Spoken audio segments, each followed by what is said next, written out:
Let's see, 3-1, number 75.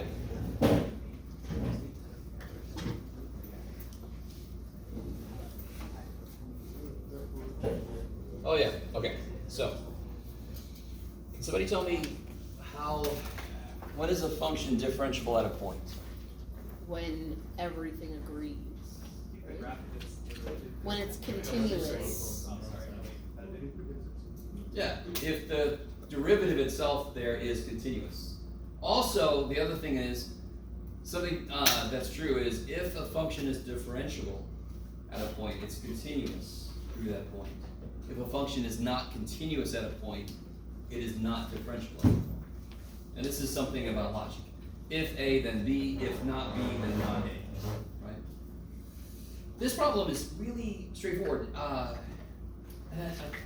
The main thing about differentiability is if I graph the derivative, if the derivative itself is not continuous at a point, it is not differentiable at that point. It does, and that kind of makes sense. If I said, what is the derivative at 2, and it's discontinuous at 2, then obviously that's a problem. So I'd say it's not differentiable at that point. It doesn't agree from both sides. So you have a piecewise function here. Where is the potential problem point? At 1, what is the derivative of x squared plus 1? 2x. And what's the derivative of x plus 1? 1. So 2x at 1 is what? 2. And 1 at 1 is 1. 1 is 1 all the time. Do those agree? No. Nope. So is it different? Is the derivative continuous? No, it's a jump there, yes? So is it differentiable there? No. No. No. So it didn't ask you to graph the derivative at all. It's a sketch graph.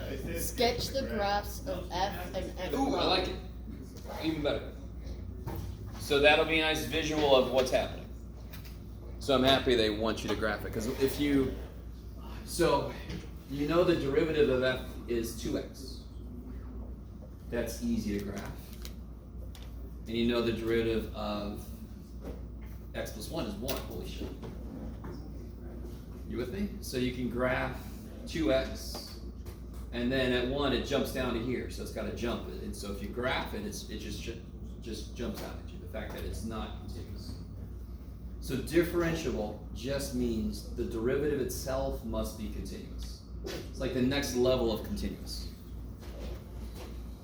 So if a function is differentiable and continuous somewhere, and it's like, dude, this function's nice. This is a very nice function. So is the absolute value continuous at 0? No. You could do better. Do I have to pick up my pen to draw the absolute value? Nope. So it's continuous there. Is it differentiable there? No. No, because the derivatives are 1 and -1. And we know places where it's discontinuous are kind of obvious. It's a kink, or it goes infinite for a second. You guys with me? If I have this, isn't this about the 0 slope? Yeah. Isn't it growing now? And now it's infinite for a second. Infinite for a second. Let me give you an exact example of this. Did I log in? Yes, look at me go. Oh,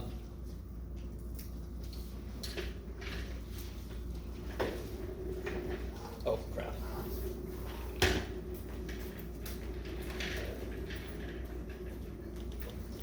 Just get out of here. I don't want you over here.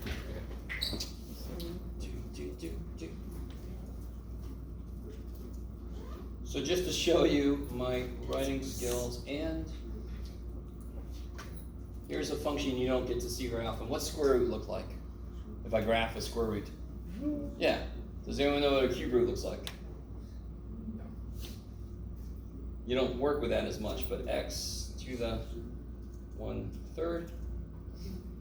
Kind of makes sense. The square root can't handle negatives, but a cube root can. So a cube root is just a square root with the extra piece that was missing, right? Right here, what's the slope? Right at 0, what's the slope? For just a moment, it's not 0, it is so desperately. Isn't it getting a really big positive slope? And right at 0, for that millisecond, it's freaking infinite. The tangent line at 0 would be straight up and down. Do you guys see that? Just for a second, and then it turns this way. Yes? And let's see why that's true using freaking calculus. Okay. Break your calculus. Can somebody help me out? If I have x to the 1/3, good Lord. What is the derivative? 1/3 x. Good. Power comes down. X over 3. Minus To the And the power goes down by 1. 1 minus 3 is, -2. put it back over 3. Can somebody tell me, that derivative, where does it go infinite? Where does it go? I was going to say super second. Where does it go infinite? Let me write this in a different way.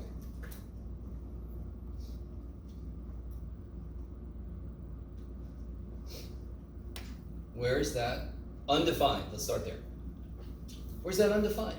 0. 0. At 0. Now be more specific. 1 divided by really small is really big. So right at 0, it's got an infinite slope for just that millisecond.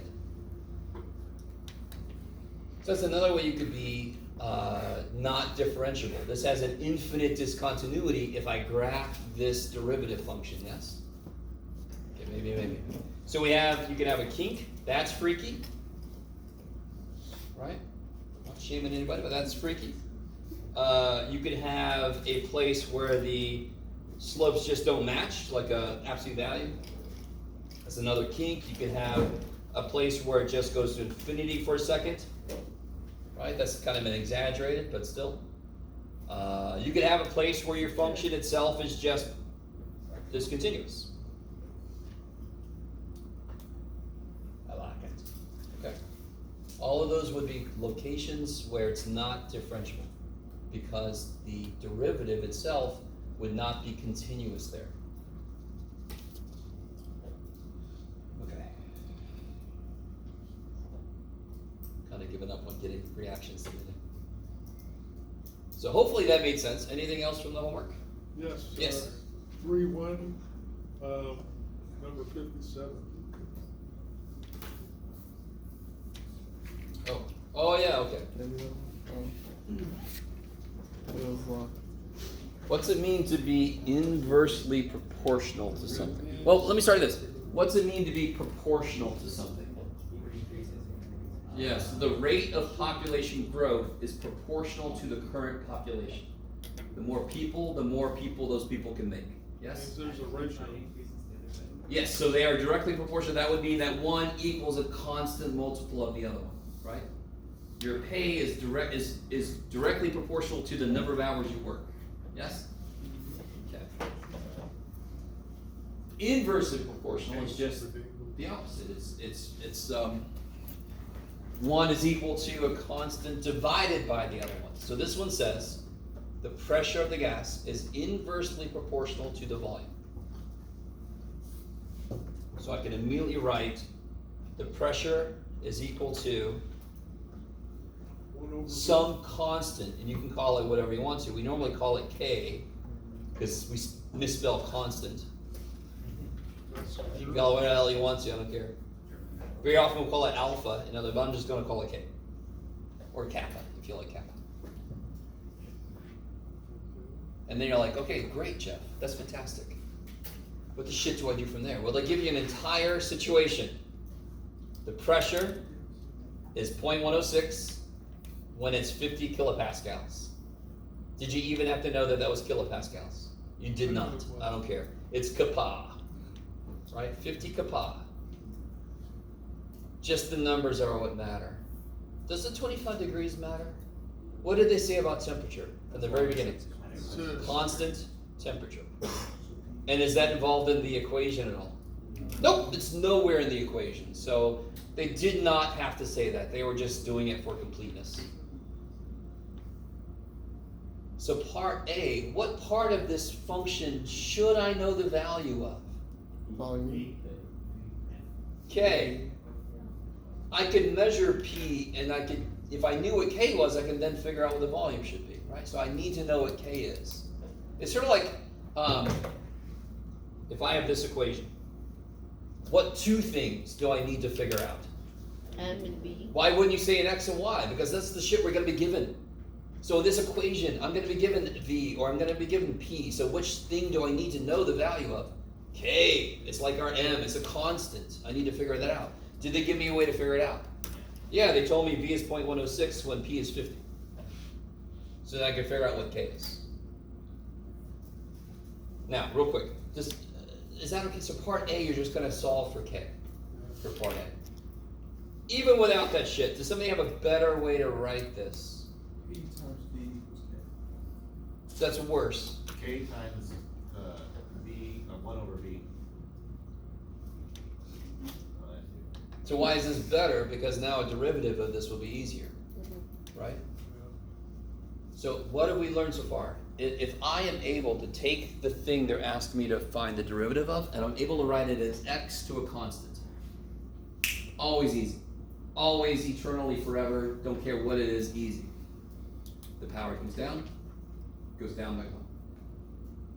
So when you see square root of x, when you see 1 over x to the something, when you see 1 over the cube root of x, blah, blah, blah, those are all x to a power. I can rewrite them as x to a power, and then I can attack it with the best derivative rule there is, the power rule, right? So part of our problem is going to be, I'm going to ask you to do calculus to a function. The very first thing you should think is, can I make that better? Can I make it look better? Can I simplify it? Before you do any calculus to it, you rewrite it, you simplify it, something. Not all the time, but you make sure if you can or not. Is that better? Whoever asked that question. So part A, you're going to plug what you know in, you're going to solve for K. Part B, they want you to take a derivative.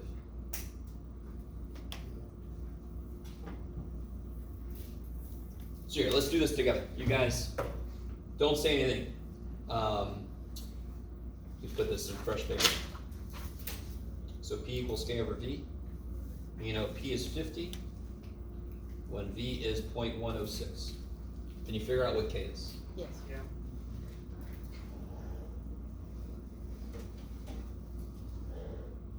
Don't say it. Not yet.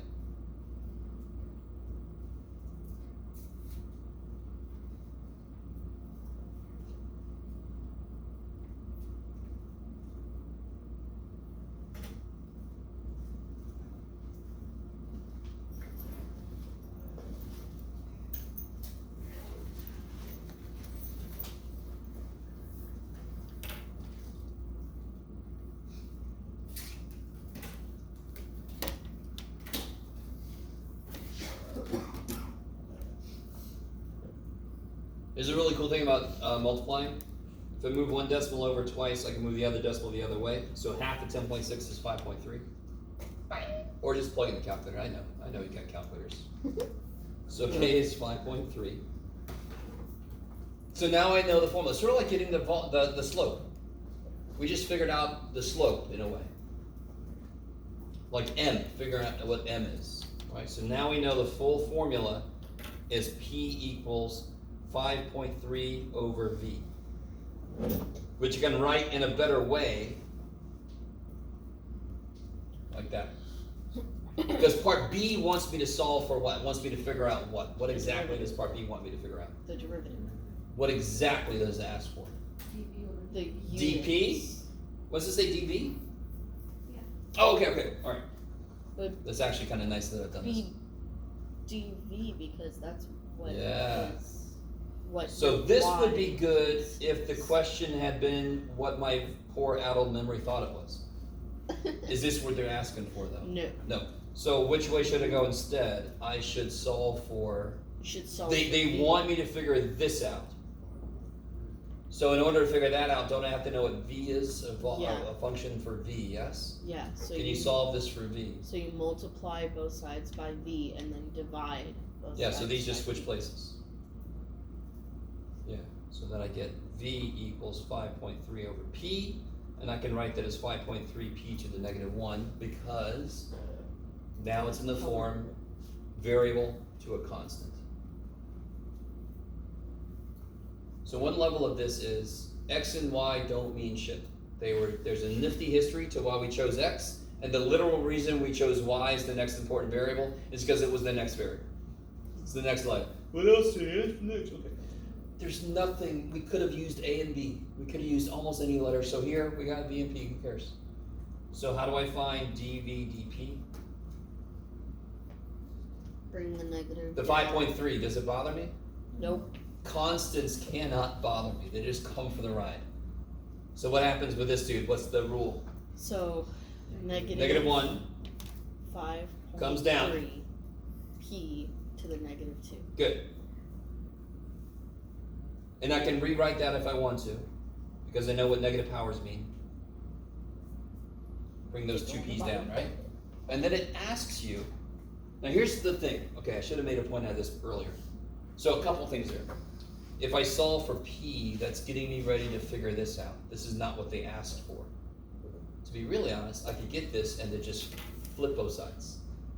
We'll see that later today, maybe. They want dV/dP, so let me solve for v. So now when I take a derivative, I get dV/dP. So let me ask you this. Isn't this volume as a function of pressure? Yep. So this would be how much the volume changes per change in pressure. That's how you interpret this symbol. dV/dP is the same thing as V prime. It's just being a little more explicit with the variables that I'm using. And then it asks for units. Yes. So, well, it asks to figure out what dV/dP is when P is 50. So why didn't I just throw a freaking 50 in right there? Because that wasn't the full derivative yet. Exactly, but if I do that, if I throw my variable, if I throw my number that I'm curious about in too early, it's going to become a constant. And then every derivative I ever do in the universe will be 0. You never throw the number they want to know the value of the derivative at until you get the derivative, right? Because if I throw it in, I get a constant. And the derivative of a constant is 0, because the constant don't care. They don't change. Okay. It's kind of backwards, but I didn't see what I did there. That 5.3, boy, that came out just totally even. Oh, neat. Oh, wow. You went over. Okay, okay. Maybe- That works. Yeah, totally.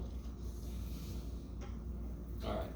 So you got like one thing left to do to finish that out. So you're welcome. Just got to throw the value in. Okay. There were only 3 things for being not differentiable, right? Or there- Like visual things. Yeah. There's a kink. There's the kink, the infinite slope, or There's any a kind like. of There could be discontinuity. any piecewise function that connects to another function, but in a way that the slopes don't match. Right. So this slope is positive, and this slope is like That's 0. over So. Oh, sorry. Oh, that's good. That's still kind of a kink there, though, right? Mhm. Yeah. But this is a single function, and this is like a piecewise function. Okay. And then you have one that goes to infinity for a second. Mhm. There's a jump. And then any type of discontinuity. And if the function itself already has a discontinuity, the poor little dude took itself out of the running. Yeah. Okay. I like, but they all boil down to the derivative itself needs to be continuous. Yeah.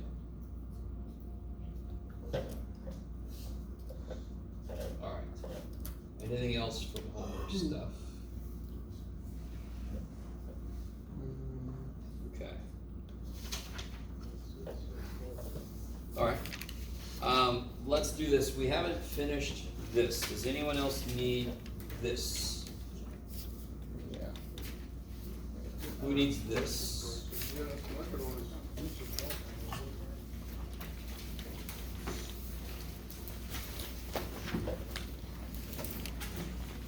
Oh, I don't have that.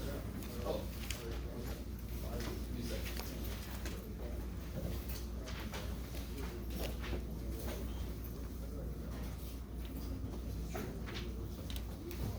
Else good?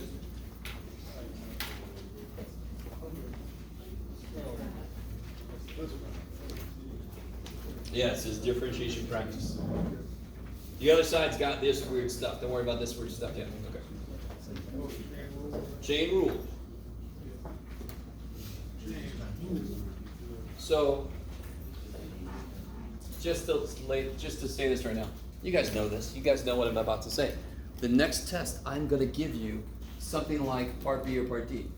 Y equals pi to the 7th power. What's the derivative of pi to the 7th power? Freaking 0, it's a constant, okay. I'm gonna do that for two reasons. One, because you have to really understand the fact that it's a constant, and then the second one, because I'm a jerk, okay. But, you know, I'm a nice jerk. I'm telling you, I'm going to be a jerk, I'm telling you. This first one, the idea that you see is I first rewrote stuff, so it falls into a form that I know the rule for. So we're gonna learn a lot of rules for how to do derivative if it's in a certain form. If it can be in that form, then I take a minute and put it in that form, and then I can attack it, right? And I want to tell myself, I haven't taken a derivative yet, but now I am. So I'm trying to show you places where you could be nice to yourself. This one was just a brute force quotient rule, right? This one was another constant. What's this one? That, Yeah, product rule. I got two functions, theta cubed and cosine theta. In the interest of time, we're gonna kind of sort of do this together. Can you guys help me? If I want to do this guy's derivative, what would I do? What's the rule? 3 say? thetas. Well, no, let's do it really. Oh. So I want to take the derivative of this guy, leave him alone. Yeah, so they each get a turn, right? So I really need you to believe this. You're going to see this later today. Every rule for derivatives we're going to learn involves giving each piece its own turn if I have multiple pieces. If I have multiple pieces, multiply. They each get their own distinct turn. If I have things being divided, they each get their own distinct turn. Later today, we're going to say, well, what if I have a function inside of another function? They each get their own turn. Okay. What? And now hit me up. What's the derivative of theta cubed? 3 theta squared. Cosine's just sitting there, innocent bystander. Theta cubed is just sitting there. He's innocent this time. Yeah, so we're just going to make this a minus. There we go.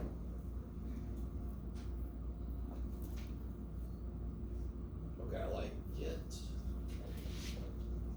For some reason, yeah, go ahead. Are you good? For some reason, students have a lot of trouble noticing when it really is product rule. If I just have this, let's see, here we go. Is that product rule? No, No, hell no. Right? because it's only one. Because it's sine of x, it's not sine times x, yes. But sometimes I've got students that read that as two separate things. Okay. What about this guy? That's quotient rule. It could be quotient rule, but that would be you being so mean to yourself, which is an option. Factor, yeah, because again, let me say this again, I really need you guys to believe me on this. If I ask you to do calculus to a function, what's the first thing you look for?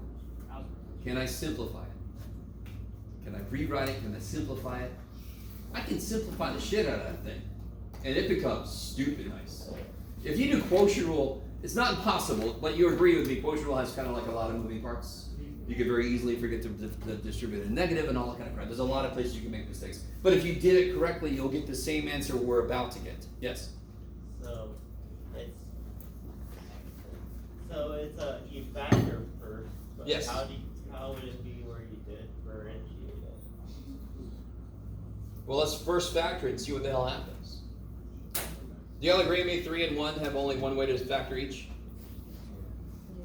So I'm just going to say it's 3b, b, 1, 1, and now I just got to figure out the signs, right? You guys with me? I don't have to do... Alright, I need you to be with me. There's only one way to factor each. Now it's all about which one's plus, which one's minus. The bigger one's got to be plus. Well, what's the bigger one? 3b, this one. So this has got to be plus, because that's the one where 3b comes from, yes? And this one's got to be minus, because that'll be minus b, making 2b. That is the question. Yes. And that's over b plus 1. Oh, I should have done the other thing. All right, I'll show you in a minute. I'll show you something kind of cool. 2b or not 2b? They're okay? Yes? Okay. Have I taken a derivative yet? No. No. What can I do now? Cancel Cancel. the b plus ones. Have I taken a derivative yet? Nope. No. Now I'm gonna take a derivative, and what's the derivative? 3. Couple things. What does derivative mean? Slope. So when I'm looking at something that's line, when I say what's the derivative of this, I'm saying what's the slope of this? 3. Right? Okay, I like it. I like it. Does anyone want to, don't say yes. Does anyone want to see the quotient rule for this? No. Yeah. Just You do it, then I'll have to that come up and guy. show everybody. Just to be You that walked guy. right into my trap. Okay, you could do quotient rule. It would be horrendous. A lot of stuff would cancel. You probably will miss that fact. Not because you don't know math, because it's easy to miss. So then you have this big mess, and it should really just be 3. Oh, is that the top first? So, yeah, exactly. I do have a question though. So what happens to the derivative that b equals -1? Is that a cross? This function, oh yeah, all right, real quick, I think I know what you're asking. The function itself, what's the domain of this function? It's X money. Everything. B does not equal -1, right? negative. So I could never ask a question about -1 then, because from the beginning it's thrown it out. So I don't care how many derivatives I do forever, I can't use -1 for B. So it's just the derivative on the domain. Yes. The function itself, the minute I write that function, it's understood that B can't be -1. Now that leads to a really interesting question. The reality is, this is the answer where B does not equal -1. Because this is discontinuous in -1. But I'm not gonna get that detailed in here. And if you That's a did- good point. If you did the quotient rule, like nothing else would change. It would be the same answer. A lot would cancel and you would be left with 3. Okay. And then you say to yourself, huh, okay. Alright, you guys do part G real quick. I'll wait.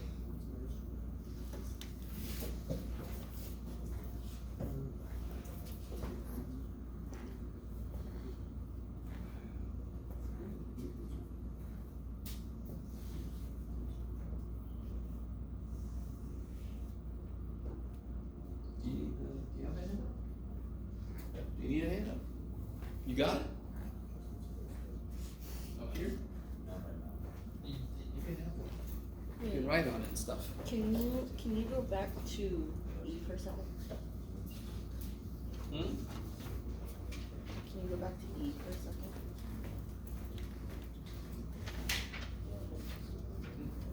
Go back to E. E.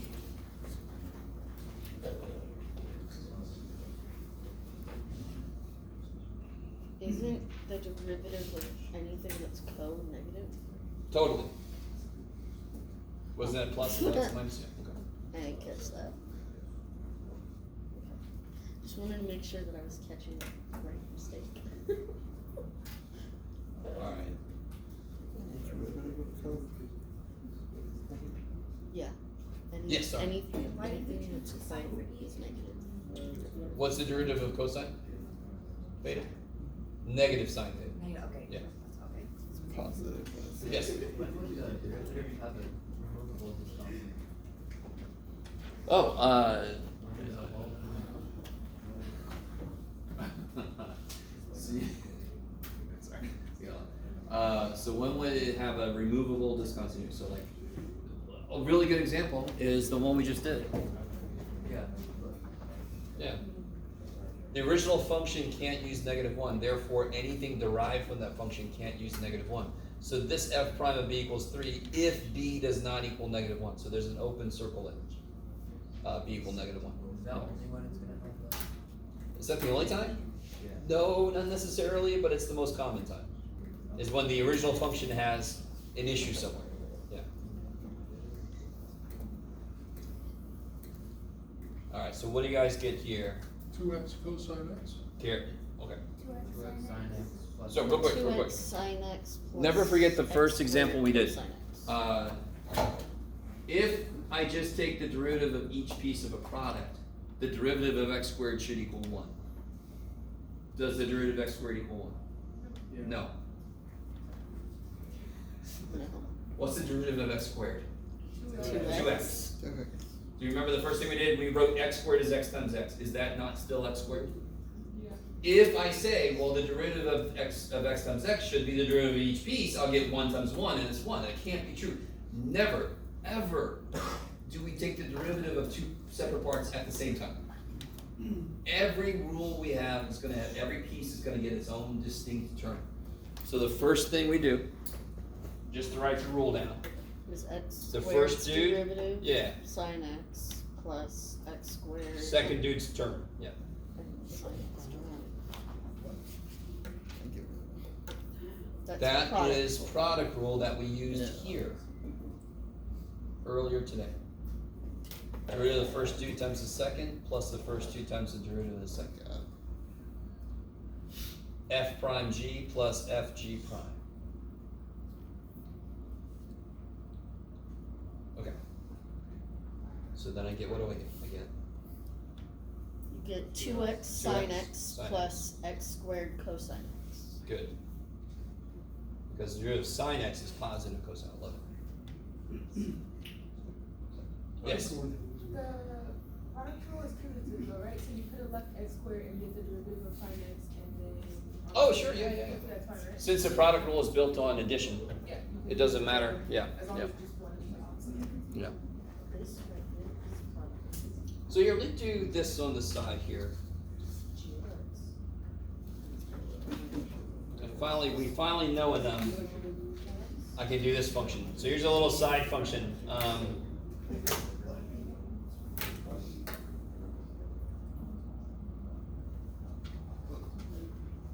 Okay.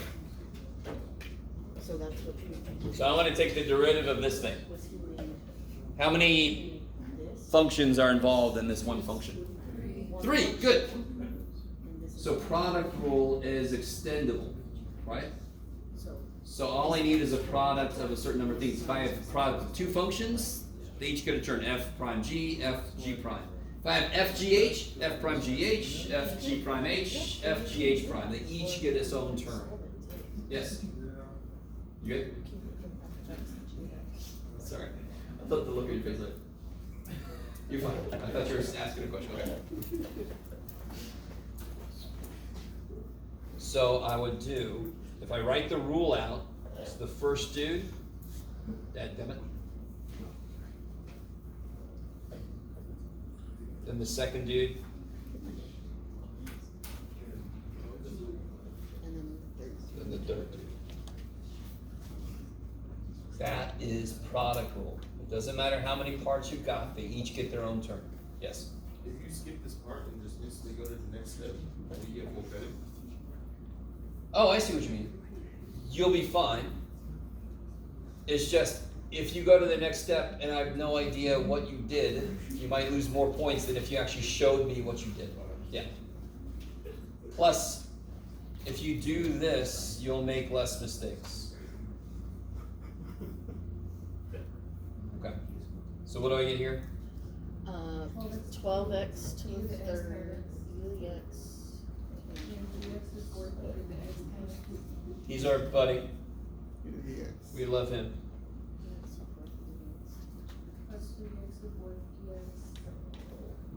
Secant squared? Secant squared. Yes. I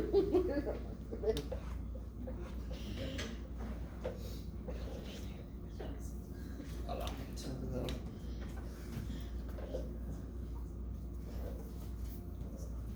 Alright, let me stop for a minute. My favorite part of class is when I see a bunch of people like this. And nobody's asking me anything, so if, I'll just wait a second, let's see.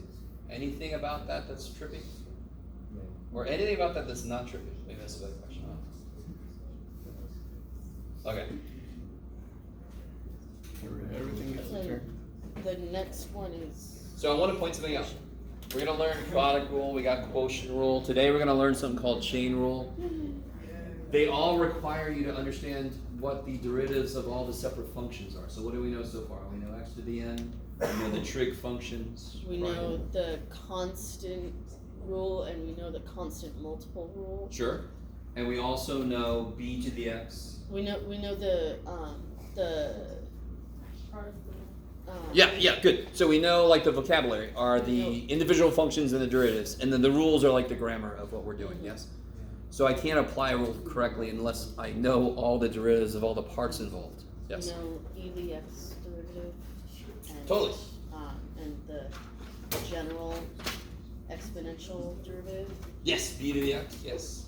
The b to the x, Oh, to the b to the x natural log b, whatever. Yes, beautiful. So looking at part H here, That's a quotient rule scenario, isn't it? yeah, But are we do just put the something. X in the Do something you don't like to do. Can you come up here? Come on, come here, yeah. You guys are good, cool, right? Okay. Alright. What about this guy? What if the X in the That middle, one's like the- X in the first column and then Yeah, beautiful. Oh, so that is a valid move, okay. So here's a big thing. Do you I think you'll agree with young Jeff. I did not like quotient rule. I now have a better appreciation of quotient rule because it ties into some other stuff later on. I found a way around quotient rule. I will show you what I did, and I'll try to get you to understand you shouldn't do that. It's not that big of a deal. It's not that much of a shortcut. Do you guys see you could do quotient rule on this thing? Because it's obviously a quotient, right? Yeah. Don't default to quotient rule. Is there something I could do so I don't have to use quotient rule? You can bring the x up to the. I can bring the x up, and then it would be to what power? -1. -1 power. Negative Kick one ass. power. So I was right the first time, right? Sorry if you said that, Sarah. Right. So I can rewrite h of No, x. I did it before we even got to h, and I was like, wait, and then we started doing the whole thing with product rule, and I was like, wait, quotient rule, and I went back and I redid it. It's right before. Gotcha. So now I have to use what rule? product rule. Product. So the first dude times the second dude plus first dude times the second dude derivative. Okay. So then I get our favorite little dude. And then what's the derivative of x to the -1? -x to the -2. Yeah. Is that alright? Yeah. Now, you could factor in e to the x out, you could put those over, you can get like denominators, you can do all kinds of shit, but why would you just yeah. If I had to go on to figure out when does this have a horizontal tangent line, then I do want to factor this thing, don't I? Did I ask that? No. So you can stop right there, yes. Do you care if we leave the exponents in like in negatives versus like pulling them down to the denominator or whatever? No. Okay. Yeah. Yes. Why'd you just make it minus e to the x? Oh, yeah, so isn't the derivative of this, won't the negative come down? Yeah. Wouldn't that become a minus? Oh. Yeah. Why would it go all the way out, so why not just in front of the? It didn't go very far. It went in this term, yes? Oh, It would come out and go with the e to the x, so it would make it negative e to the x, yeah, okay. Yes? Really solidify, the derivative of e to the x is e to the x, right? Totally. Okay. Somebody remind me, what's the derivative of 11 to the x? That's 11 To the to the x, ln, natural log of 11. 11, it's natural log of the base. Right? Mhm. You have to know this rule. And that is why this derivative is so nice, because it would be itself times the natural log of the base, and the natural log of e is 1, kick ass. Because they cancel each other. Because they're inverses of each other, yeah. They don't like each other. So this guy that I've left this much room for. Okay. Again, what's happening here?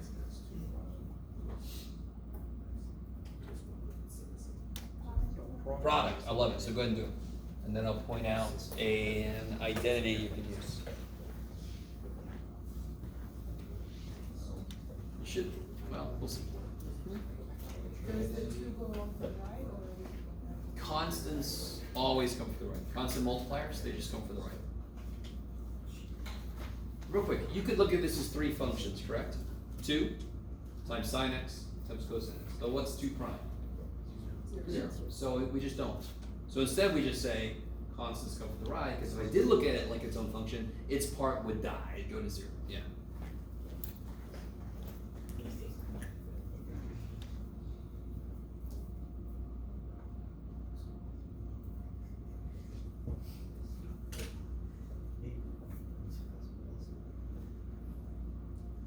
So this time I'll do this more step by step for the negative stuff. I'm not sure where this came from.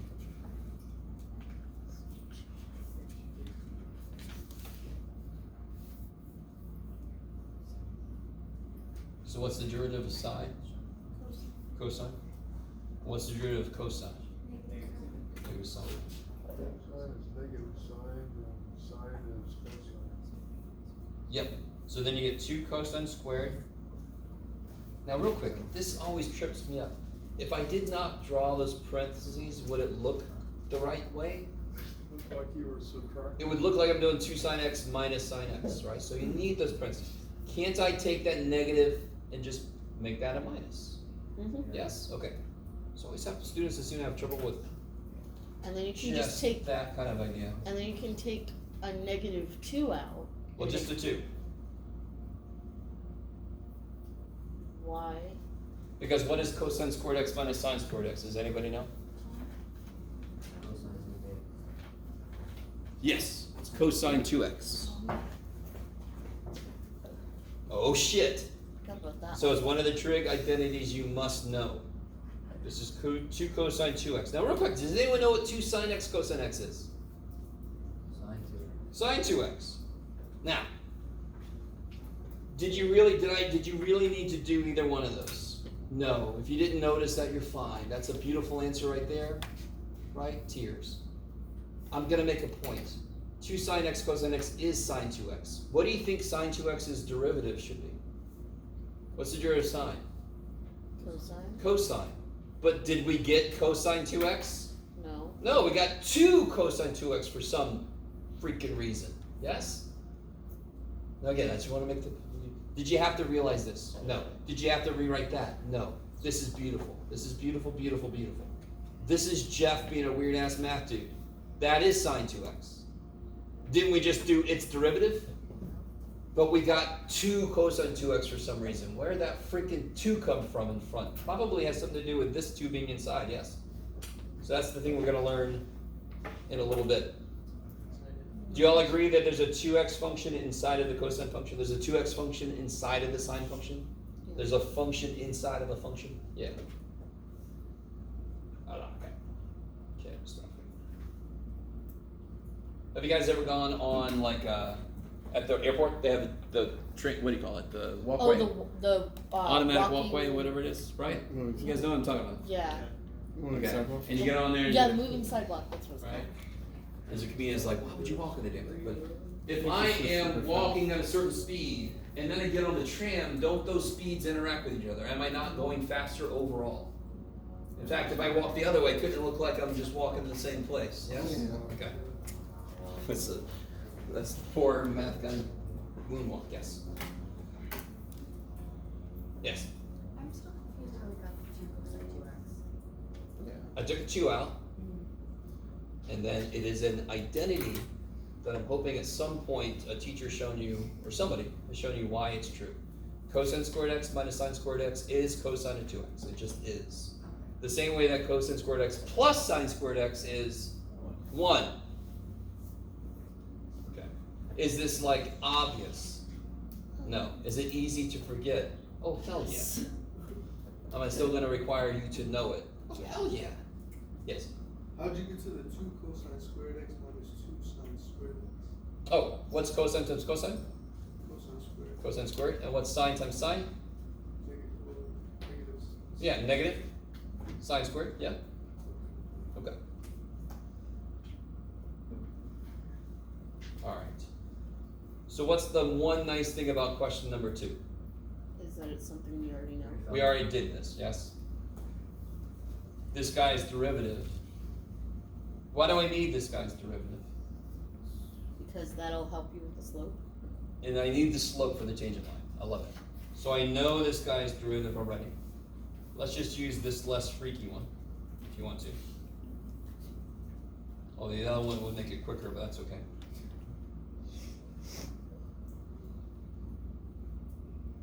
So I have the point. I need the slope, so what do I put in here? F prime of Pi over y. 4, I love it. Oh,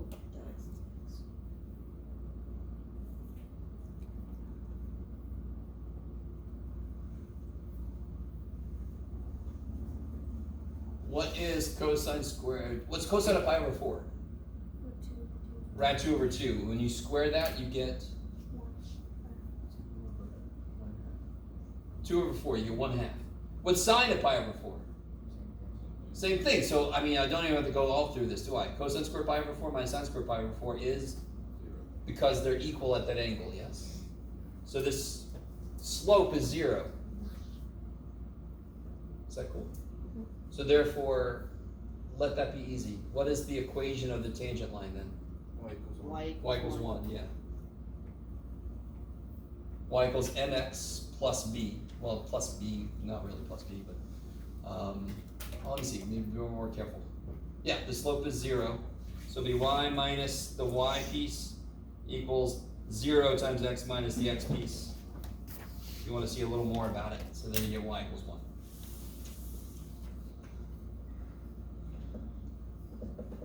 Okay, I like it.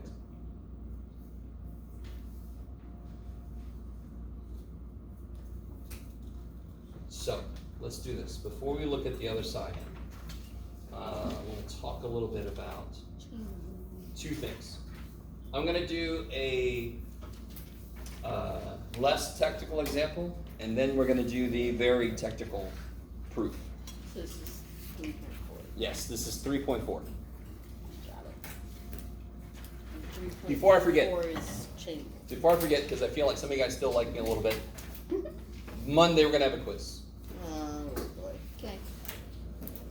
Oh boy. I don't know if I like that.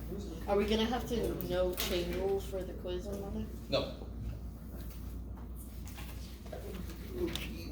Have I squashed anybody that likes me? Does anyone still like me? Good. Stop liking me. I don't like me. And 3.4 Yes. is just chain. 2.8. Oh, well, 2.8 is like the last little bastion of limit definition of derivative. You're gonna have to, in the homework, you've gotta do the little derivative graphs, correct? That's gonna be in the next test, but I won't put it on this quiz. I've already said it's gonna be 300. Yes? Was 2.8 not a part of our last? No, it wasn't. It only went to 2.7. Yeah. Because we hadn't covered 2. Yeah. We sort of did, but we sort of didn't. Okay. So we get that quiz. We put quiz.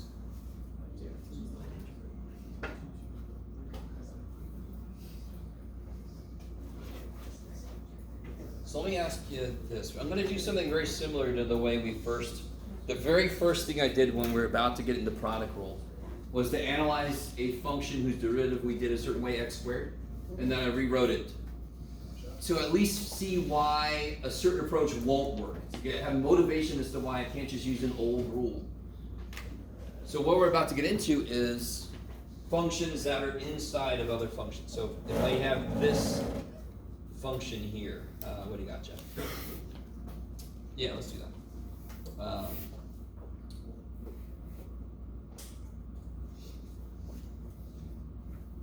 Now let's do this two different ways. First way, we'll do this the right way. What is 6x squared?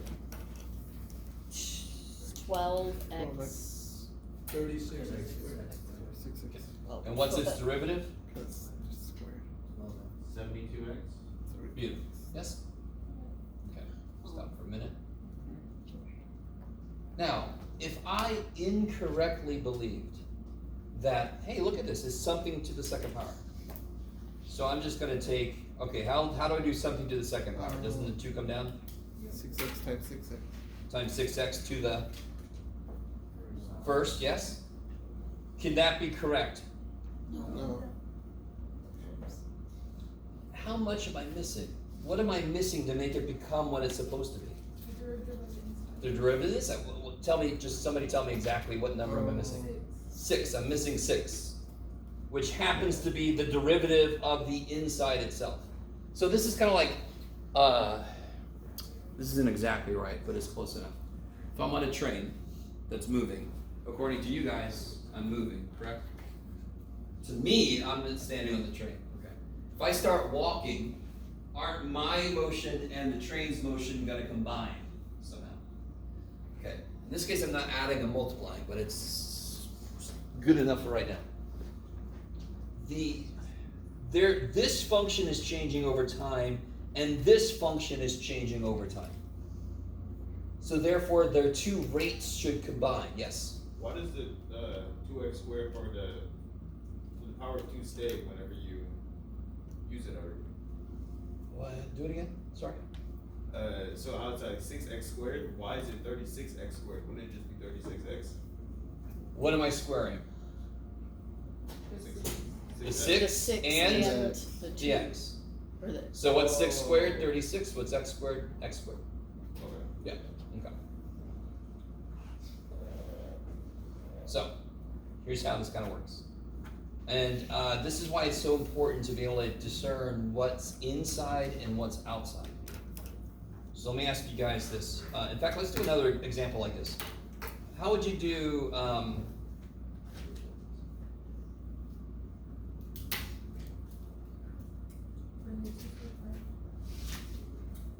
let me see if you guys can go with me on this trip we're would about be to take. 2x squared plus 5x minus 2 times 2x. Yes. 2x squared. So let's do it the wrong way first. So the wrong way would be the 2 would come down, and this is to the first power. So I'd get 4x squared plus 10x minus 4. This is wrong. That is if I'm guessing that it would just follow the same rule I had before. Stuff squared, the 2 comes down, the 2 goes down to 1. That leads to this answer. If that is the right answer, I better get the same answer as if I just algebraically manipulate that expression. If I simplify it, I should get the exact same answer, correct? Okay, so let's see. If I FOIL this thing out, can you think that far ahead, Jeff? I don't know. I get 4x to the 4th. This is going to be exciting. 4x to the 4th. Now screw it, Jeff. You're not going to do it. Here, let me give myself some more. It's 2, 1, 2, isn't it? Or no, 1, We don't have a binomial. We don't have a binomial to a power. It's not that easy. So now I can do a little bit of 4x squared plus 20x cubed. I'm just going to do this a little quickly, okay? I just needed to show myself what was going on. 4x to the 4th, sorry. Thank you. Plus 20x cubed. Plus, ooh, this could get interesting. 25x squared minus 4x squared minus 4x squared. So plus 17x squared. Minus 10, so minus 20x. Is that right? Plus 4, maybe? Okay. I probably shouldn't try to shortcut this, Jeff. 25x squared minus 4 looks good. Minus 10x minus 10x. I like it. And then plus 40. What do you, oh, sorry, go ahead. I think your x squared value is wrong. Could be. I think it's 2x 5x squared minus 4x squared minus 4x squared is 17x squared. Yeah. All right, let's do this. All right. I don't blame you for not trusting me. This would be 4x squared plus 10x cubed minus 4x squared plus 10x cubed plus 25x squared minus 10x. Yeah, I don't know why I keep doing that. Thank you. Minus 4x squared minus 10x plus 4. So I get 4x to the 4th. Let's see, plus 20x cubed. Minus 4 plus 25 is plus 17x squared. minus 20x. Yeah, so I was right. Okay. And what's this guy's derivative? So just to make sure everybody's with me, because that was exciting. We have this function. We did it what we thought might be the right way to do it. And then we're going to check it by actually algebraically simplifying this thing. What's the derivative of this business? 16x cubed plus 60x squared plus Minus 20. Minus 20. I like it. So look at what we got before. The wrong y prime was 4x squared plus 10x minus 4. What's the derivative of the inside? What we need to do. 4x plus 5, yes? Yep. Okay, let me make sure you guys are with me. Doing it this way, I got this. Doing it fully simplified, I got this. I'm sorry, this here. If I multiply this by the derivative of the inside, 4x plus 5. If I multiply this out, I will get this. You can already see it's 16x cubed, yes? Blah, blah, blah. So each time I do this, the exact thing I seem to be missing is multiplying by the derivative of the inside. This goes along exactly with what I said earlier is going to happen. Every piece of a function I'm looking at, if I'm composed of several different functions, they each get their own term. If I have a product of functions, they each get their own term. If I have a quotient, they each get their own term. If I have a function inside of another function, they each get their own term. So now comes, believe it or not, this is the technical part. Yeah, okay. It's not that involved. Let's see what you guys. So whenever I'm trying to prove something, a brand new derivative rule, or in this case, a general, like a derivative of a function rule, or just a general rule, I have to fall back to limit definition of derivative. So I understand if you just want to watch. You don't want to write it down. This is not going to be very long, believe it or not. So if I've got a function, f of g of x, that's what I've got. A function inside of another function, yes? Mm-hmm. And I want to know what h prime is. I'm going to use our favorite thing in the universe. I'm going to use limit definition of derivative. So it's h of x plus h minus h of x divided by h. Again, I should have used k, but we're going to be fine. Now, I don't blame you if right now you're sitting there. Number one, you're probably sitting there like, good God, just get this done. Stop talking. It ain't shit you could do. Does everybody agree with me? Is there anything you could do? Now, at this point, you should understand one thing. Maybe I can add, subtract something. Yes? Remember how we did that before?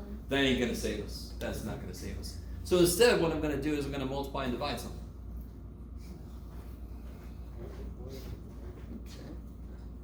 Yep. So if I needed to do 1/9 minus 1/3, would I not multiply and divide 1/3 by 3? 3 times on the top and 3 times on the bottom, yes? Multiply by 3 and divide by 3. Because overall I multiply by 1, so it didn't change anything. So here what I'm going to do,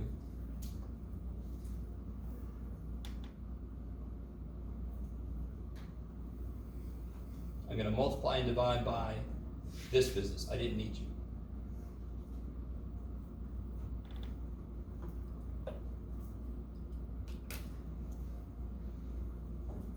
And you're all like, oh, that's so much better, Jeff. All right, let me make sure, again, I'm in the middle of a derivation of a rule. I'm never going to make you do this yourself. I'm never going to give you a problem like this and say, here, you figure out what to add, multiply, divide, subtract, whatever the shit. No, this is just a derivation that a lot of people in the past had decades to work on. Yes? So I'm not going to give this to you on the test, number 7. Here, do this thing that should take you decades, all right? Do it in, 3 minutes, go. So how does this help me? I don't know. Oh yeah, that's right. What I'm going to do is I'm going to change these around. Is that all right? Sure. Is it 1/2 times 3/5 equal to 1/5 times 3/2? Can I just, because they're both 10 on the bottom, right? They make 10 on the bottom. So I'm going to switch these around. But why would you do that when? Why would I do this? Sorry. Does this look familiar now? Does this piece look familiar now? Yeah. All right. Alright. So you're like, okay, Jeff, one piece of this freaking crazy shit looks familiar. What is the limit as h goes to 0 of this business? What is that defined to be? What is that defined to be? Derivative of? G of X. Good, so it's G prime. Not derivative of G prime, but it's G prime. Okay. Now look at this bullshit, yes? Let me compare it to the normal, let me put it down here. The normal f prime, right? Here's the normal f prime written in further glory than normal. Don't I normally just have it because the x's cancel, right? But you see how it's f at something minus f at something else divided by the difference in those somethings, yes? Whatever's inside the first f is here, whatever's inside the second f is there. When I take the limit as h goes to 0, I get f evaluated at x. Do I have f evaluated at something with that same something on the bottom? Do I have f evaluated at something with that same something on the bottom? I like it. So now when I do this, I'm going to get f prime of g of x. So this says basically what we just said. This is the wrong thing we did twice. We pretended like the inside didn't do anything and we just took a derivative of the outside function. So when we did this, didn't we pretend like the 6x did nothing and we just took the derivative of the outside function, the square? Do you guys agree that the 6x is inside? And it's inside a square. So we just took the derivative of the inside function by itself. It was missing something. It was missing being multiplied by the derivative of the inside. Isn't that exactly what this says? Derivative of the outside function, f, times the derivative of the inside function, g. Maybe. Can you zoom out? Certainly.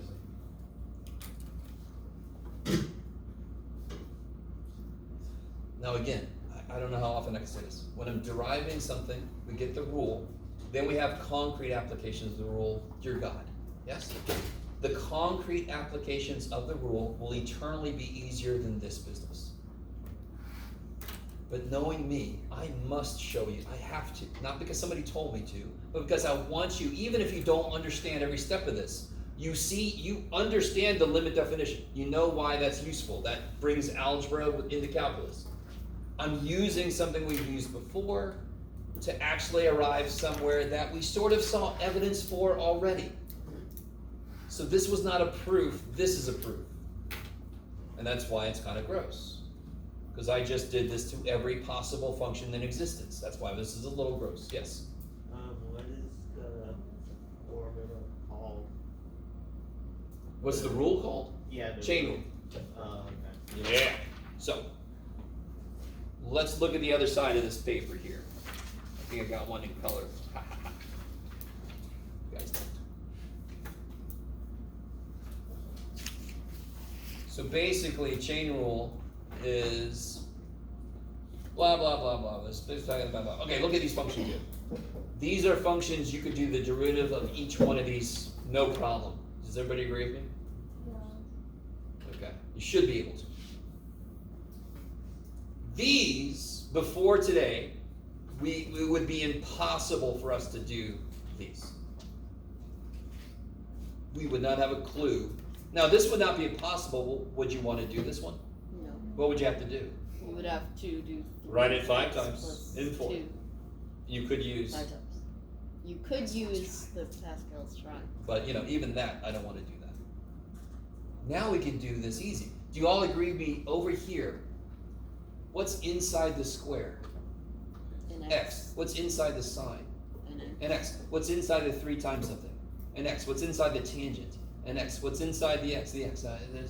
So the inside function is just x. Over here, what's the inside function? X squared plus 1. Holy shit. 6x. 6. 3x. 3x plus 2. This was a little bit harder. What's inside tangent? X squared. There it is. Yes, the x is easy. X squared is inside tangent. That makes it harder. I can't do it directly because, well, all right, I'll show you in a minute. Okay. So how does this work? Now this is not very explained. This is what I just proved a minute ago. This is a worse way to write the same thing. but the book has this written down, so this basically just says, I want you to notice something. If you just look at this algebraically, what would the du's do? Cancel. Doesn't it equal dy dx then? But calculusly, sure. This says the derivative of y with respect to u, and this says the derivative of u with respect to x. And u is that inside function. So these say the same thing, just this one says it a little worse. Okay.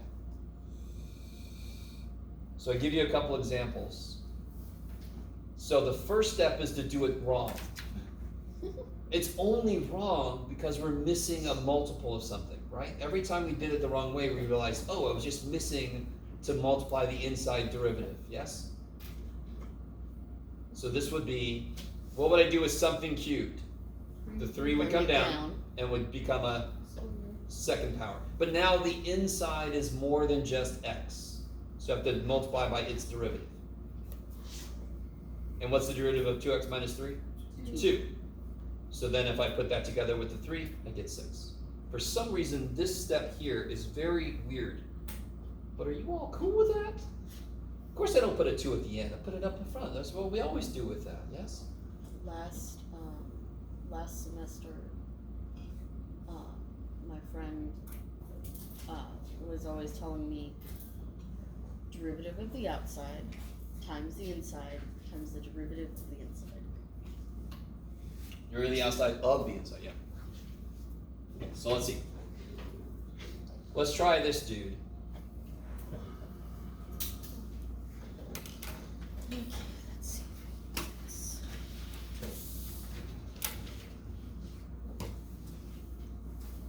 So let's do this. On this first one here, what is the inside function?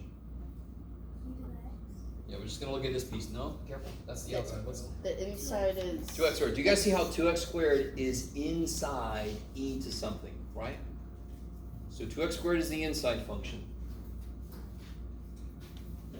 The outside function is e to a power, right? And we'll just put x. Right? So watch how this works. This is really nice. And you're all like, yeah, what? How do I take the derivative of e to something?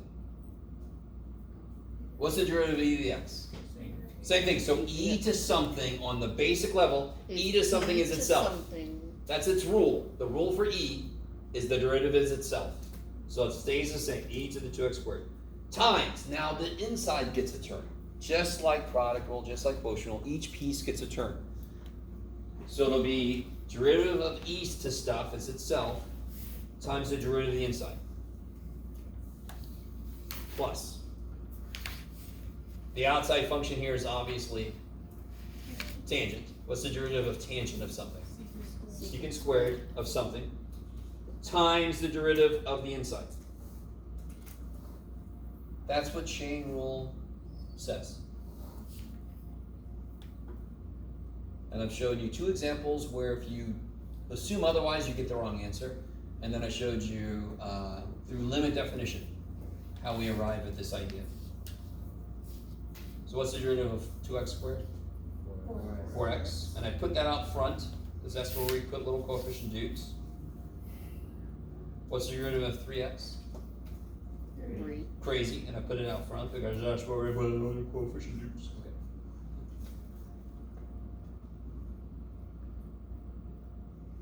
Okay.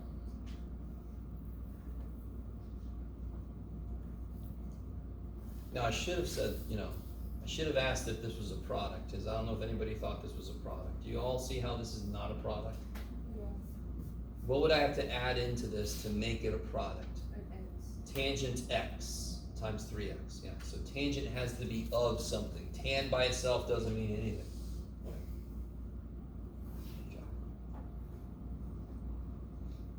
So the 3 in front of the, what, that came from the. Yeah, so the derivative of the tangent is secant squared of stuff, and then the stuff gets a term. Derivative of e to stuff is e to stuff times the derivative of the stuff, so that stuff gets a term.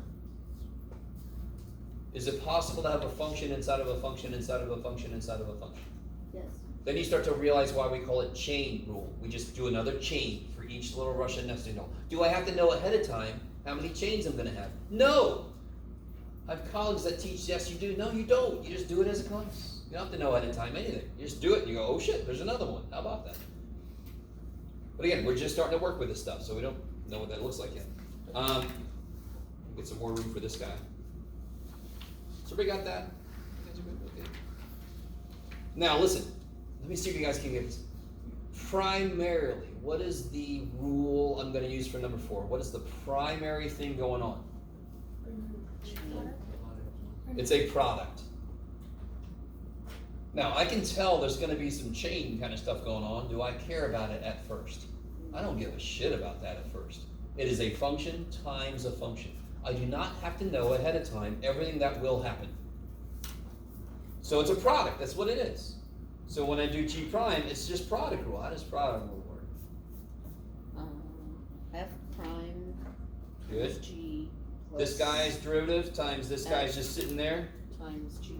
plus First one. this guy gets to just Prime. sit there, and this guy has his derivative done. Sounds like a horrible operation. Oops, dang it, Jeff.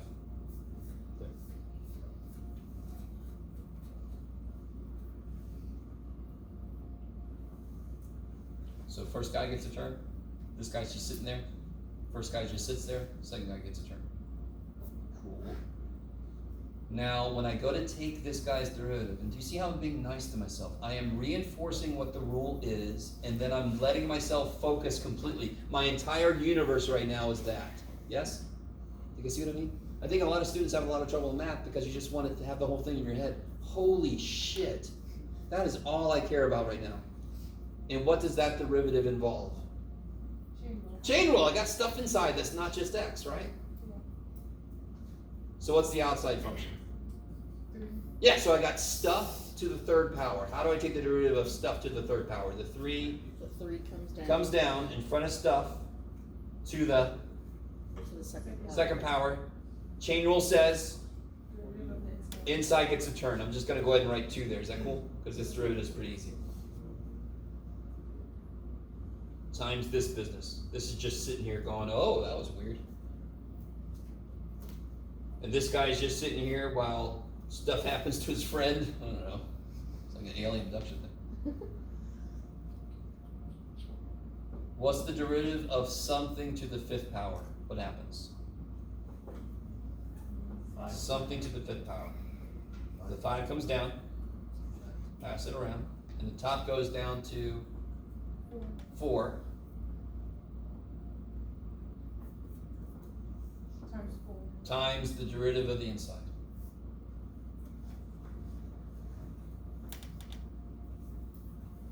So it's one extra little step. If the inside is more than just x, this piece is going to show up. I'll show you in a minute how we've been doing chain rule since the beginning of derivatives. I'll show you what I mean in a minute. We've been doing chain rule this whole time, and you didn't even know it. Sorry. So now it's a bunch of simplification. How can I rewrite this first part?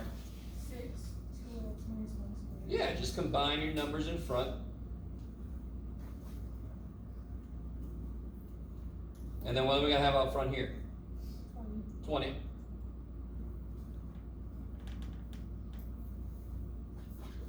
All right, now let me take this further than I asked at first. How would you find where this guy has a horizontal tangent line? So it equals 1. And what would you have to do? Real quick, I get somebody who's going to tell me it's 1/2 and -5/4. And that is part of the answer. Why would they say that? What do 1/2 and -5/4 do? They make those parts the 0, inside correct? 0. But what do you have to do before you start doing that? Factor. Factor, am I done factoring? No, if I said factor 18 and you say 12 plus 6, I'm gonna look at you really funny, but what did you, that's not factoring, you got a plus in there. There's a plus in the middle. So, how the hell would you factor this shit? Factor out the lowest, What? That's what you want. Yeah, so factor out, 2x This- minus sorry, 1 squared times yeah, how many 2x, first off, what number would come out? 2, 2. How many 2x minus 1s can you take out? He can give 3, look at him. This poor little dude can only give 2, good. And how many 4x plus 5s will take out? 4. Because he can only give 4. You only take out the smallest power that you see. Now, some of you guys might feel like this is familiar. So then 6 divided by 2 is 3. I took out both 2x minus 1s. How many of these do I have left? 1. 20 divided by 2 is 10. I took out all of these 4x plus 5s, but I have one of these left. And you're all like, I love this shit. And then what do I have left inside? Can you do this really? You see how this is 12x? Do you see how that's 20x? Isn't that 32x? Do you see how that's 15? Isn't that minus 10? Isn't that plus 5? So now how many zeros would it get? How many places would it be have a horizontal tangent? 1, 2, 3. So you would miss this piece if you did not finish factoring, and I would make this piece worth the most. Because again, I'm evil. Okay.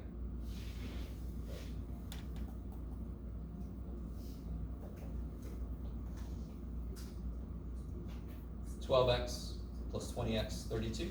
15 minus 10, 5.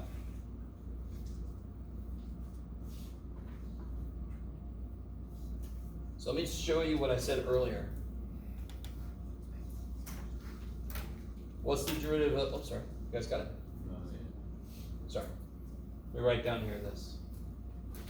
What is inside this function? X. So I'm going to apply chain rule, like you always have. What's the derivative of sine? Cosine. What's the derivative of x? 1. So you've been doing chain rule this whole time. When the inside is more than just x, the chain rule piece will be more than just 1. So it will actually show up. So if we do that one we saw earlier, sine 2 theta. What's the derivative of sine 2 theta? No. It would be Cosine. Cosine 2 theta times derivative of the inside. 2. 2! That's what we got earlier, right? Did we get that freaking factor of 2 earlier? Do you guys remember? That's what like that, so it's not today. Yes. Okay. Is that dy over? D theta, yeah. I want to take the derivative of this with respect to theta. Yes. Why did we set the earlier one? Like, why did we want to find the horizontal? Because I said so. I said, let me add one more instruction. What if I would have said, where does this have a horizontal tangent line? Then you would have set this equal to 0, right? Okay. Just to show you, you've got to remember how to factor. Okay. Yeah, let's take a 10-minute break. Come back at 5 after. Can you put the limit definition in? Oh, you mean the proof? Yeah. The limit definition of chain rule.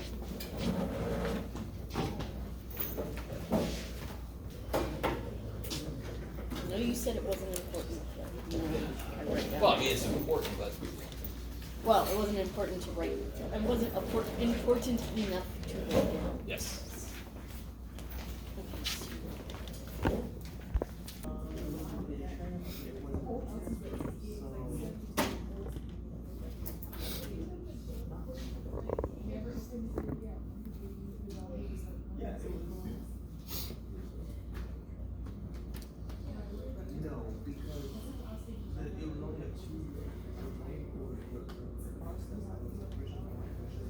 Alright, well, I'm still missing some people, but they'll be back. Never mind. What's up? Sorry. I So I have a function up there. What immediately strikes you as not written well for us? The square root. Square root. Yeah, I have a general rant about square root. I wish we never came up with square root symbol. It's dumb. We have fractional powers, much better. We almost always have to rewrite the damn thing. But it exists, so shit. So the first thing I want to do before I do any derivative is to rewrite it. X squared plus 4 is 1. Is this a product rule? Hell no, right? No, We don't have sin times because something. because Yeah, the where is this? function's inside It's inside, yes, of cool. the So that means I know my outside function. sign. No, sign, yeah, good. Okay, I like it. So the first thing you do, I need you to understand this about chain rule. You pretend like the inside don't matter or shit. It's the sign of something. I like to say it like, that's the sign of something.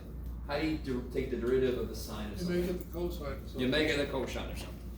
Like, nice, like, just get a damn point. You make it the cosine of stuff. But then the stuff Has to have more stuff. gets its own term.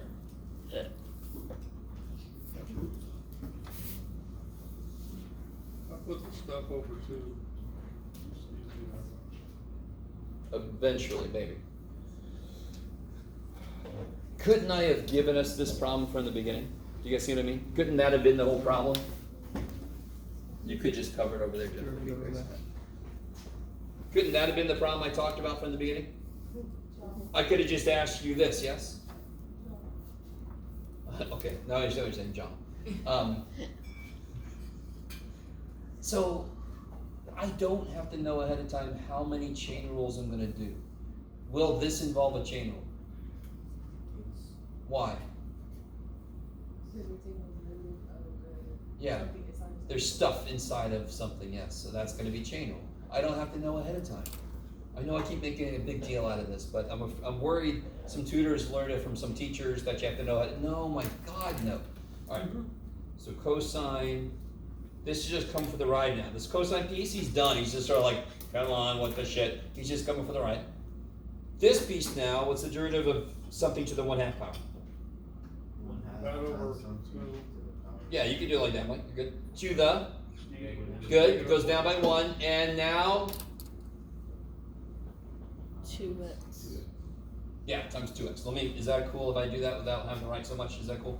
The inside gets a turn now, right? Am I gonna have another chain rule? No. Why not? Because the inside is now just x. So I'm done with chain rule, yeah. Now somebody help me out. What am I gonna put out very front? Good. Why not 2x? The 1/2 kills the 2 and the x comes wee. Real quick, do you guys see why the x is able to go wee? Why? Because the only operation to see between each piece is multiplication. It cannot jump over a plus sign, yes, or a minus sign. If there was a plus sign here, it would stop at the 1/2, yes? That's that simple, nothing major. So this times this times this times this is equal to this times this times this, and so I can just put this out front. The 1/2 and the 2 die. What did it be to 1/2 times 2 is 1, and then the x comes out from there. Yes? So you knew when to stop at the end because if there wasn't that to a power to something? There's no, if there would have been more in here, then I would have had to do chain rule, but there's just an x in there. Okay. The derivative of the inside of that is just 1. Yes? Where did the x, like where before cosine, or where did the x come? Do you agree there's a 2x there? Do you agree that 1/2 times 2 dies? 1/2 times 2 is 1, yes? Yeah. And then the x is times all this business, so can't I just put it out front? Why do we do that? So it doesn't get lost on the back end. We like to pull little single dudes out there, right? Put a spotlight on them. It's a good movie by Steve Martin called The Lonely Guy. Goes to a restaurant all by himself, they put a spotlight on him. Okay. So any little, oh crap, another dead pen. Okay.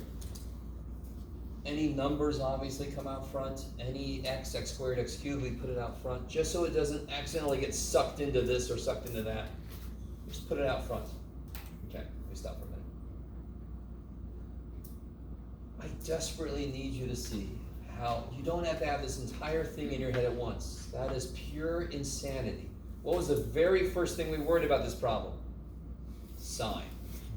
Derivative of sine is, that was the very first step. And that's easy because you memorize that shit, yes? And then I went, oh man, the stuff is stuff.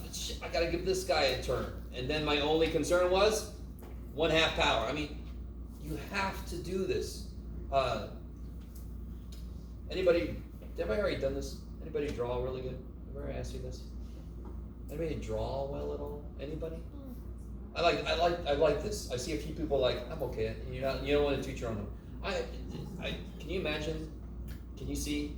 Do you think I draw well? I draw really poorly. I am not able to see a shape. I'm sorry, I'm pointing to your face. And like see the shapes that go into it. I can't see a person and then break them down to ovals, and I can't do that. But people are born with that ability, correct? Mm-hmm. I'm a lucky son of a bitch. I was born with the ability to break this shit down. I can just do it. I don't have to think about it. It just happens. Like good for you, Jeff. But it's a huge thing about mathematics is can you break it down and just focus on what's immediately important? Forget about the rest of the shit. And this is a beautiful example of that. Holy crap, there's a lot going on. But there's only one thing happening at a time. I don't know, maybe. All right. Let's see, what about, okay, let's do this. So that's 3, 4. Let's do 3, 5.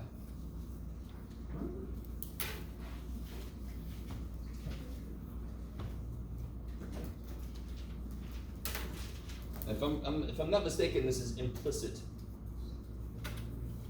differentiation. I don't care. I'm going to talk about it, even if that's not what it is. Anybody concerned about that word implicit? We all know differentiation. Differentiation is another word for taking the derivative of something. What's implicit? You all know the word explicit. What would it mean if something has explicit lyrics? They don't bleep out when they say shit, right? National Geographic was a beautiful implicit. If something got killed last night, it was behind the bush or something.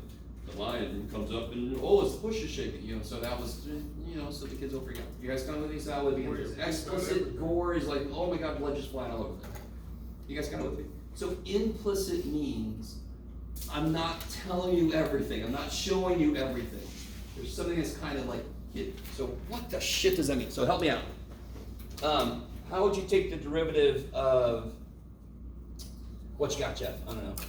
Of this function here. Let me just write it like this so I'm all being weird.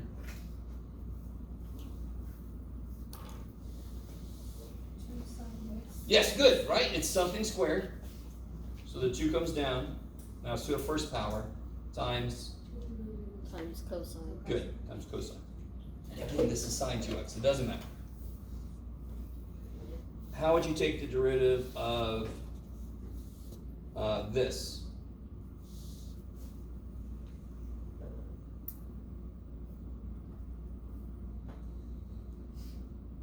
That's an 11. Times 4 is 11 times 5. 2 is still something squared, correct? So 2 comes down to the first power times 4x. derivative of the inside, right? And this time I'll write it like that. Yeah, I should write this like that too, but it's too bad for me. You guys with me so far? Yes. Sure. Something squared. Bam. Something squared. Bam. Right? So let me ask you this. How would you take the derivative? That's a quick question. Yes, sir. So on the second one, when you're multiplying by just the 4x to the 11th power, Derivative, yeah. and then what? Let me be careful. This is the first power. Yeah. Sorry. The 5, the negative 5. Oh, yeah, I'm sorry. I was thinking it's going to die anyway, but you're right. Okay. Good point, Dave. Thank you. Keep me honest. So here's the idea. Would this first step change if I change the inside function? Like if I make this sine x prime. No. Do you all agree the first step it's not the same stuff, but wasn't the first step exactly the same? 2 times stuff to the first times derivative of stuff. 2 times stuff to the first times derivative of stuff. It does not matter what the stuff is. So what if I tell you y is a function of x, but I'm not going to tell you what it is, and I want you to take the derivative of y squared? The answer is not 2y. It can't be. Because was the answer to this 2 sine? No. So what is the inside function here? Y. And it is a function of x. I just didn't tell you what it was. Now, real quick, I want you to stay with me. I understand at this point you're like, why wouldn't you tell us? Why do you have to be such an asshole, Jeff? It's already hard, and you're not going to tell us? You, what? No, so there's a point. There are functions that exist that you cannot solve for y, and you cannot solve for x. Do you think they still have a slope? Yes. So if I have a function like y squared plus 4x e to the xy minus cosine of xy plus the natural log of x over y, holy shit! And I can make something graphic, and it's going to look like this maybe. At every point, doesn't it have a slope? Shouldn't I then be able to calculate its derivative? Even though I can't solve for frickin' y, I should still be able to get its derivative, because the poor little dude, even though he's funky as shit, looks like some spaghetti, is going to have a slope, yes? So what is this guy's derivative? Something squared. Y. The 2 comes down. 2 times stuff. Oh, 2y times the derivative of stuff. There you go. Yes. Isn't that exactly the first step for everything we just did? 2 times stuff, derivative of stuff. 2 times stuff, derivative of stuff. 2 times stuff, derivative of stuff. The only difference here is I'm tired of coming up. I'm tired. My creativity's gone. I don't know what else to put in there. Just whatever. Just y. Just a function of x. I don't know. I really want you guys with me. Does everybody see how this is exactly the same? Y could be any function of x you can imagine, yes? This is what its derivative would start off as. If I told you what it was, you would then have to do that. Do I know how to do this? No, because I don't even know what y is. It's like if I said, what's x plus 3? You would say, x plus 3, man. I don't know what x is. So what's y prime? Y prime. I don't know what y is. Okay. So, how does this feed into anything, dear God, Jeff? So here's a function that you cannot solve for y.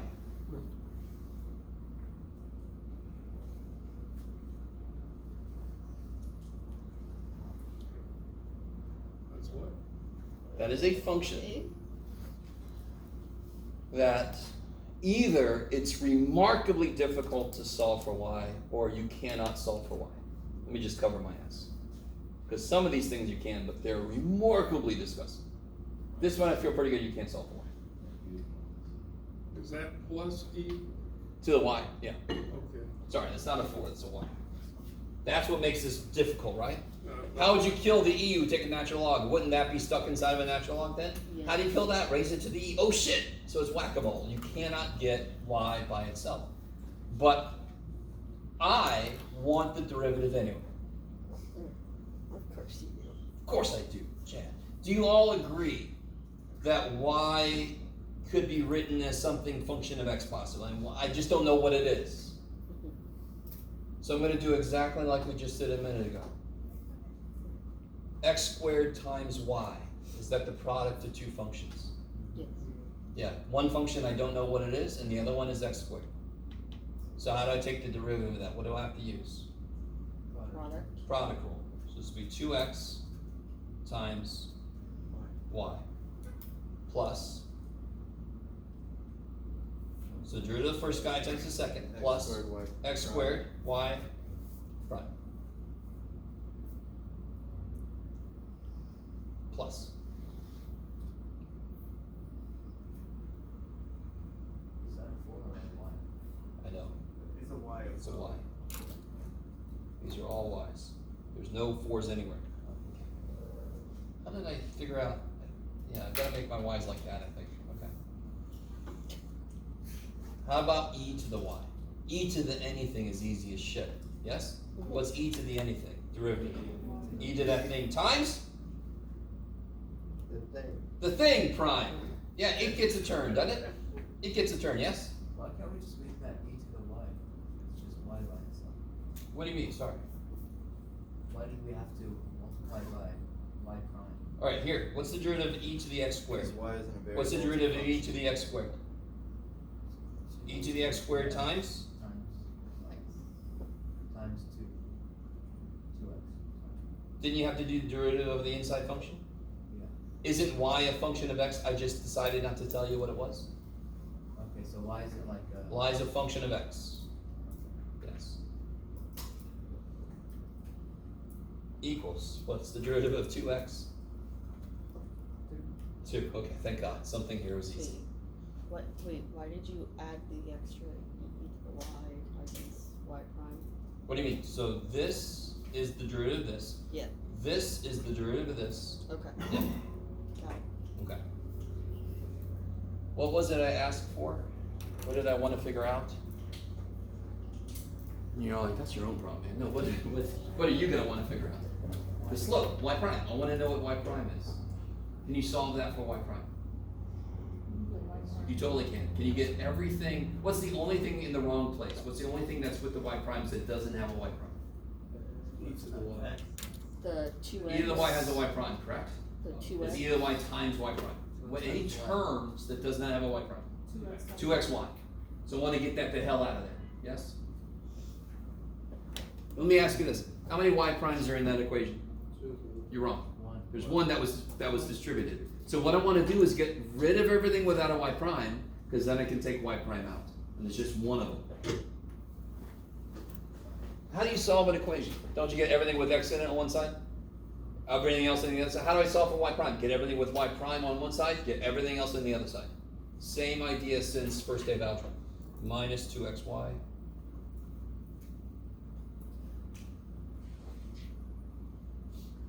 Oh yeah, I gotta make my y's. I think I used to do that. Let me try this. Yeah, is that better? Y? It's like me trying to say water. So you think there's 2, but there's really 1, because what if I take it out? What am I left with? X squared plus e. And then how do I get y prime by itself? Yeah. This y got a little crazy. That's all.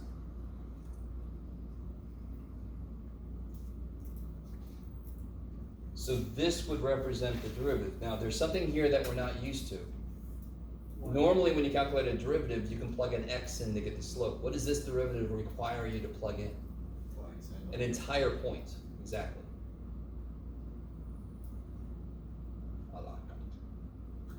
So let's take one step back. I want to look at a function that's a little bit nicer.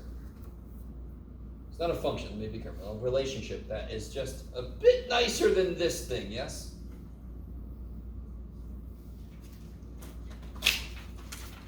So for example, this guy. Doesn't matter, Jim. Sure.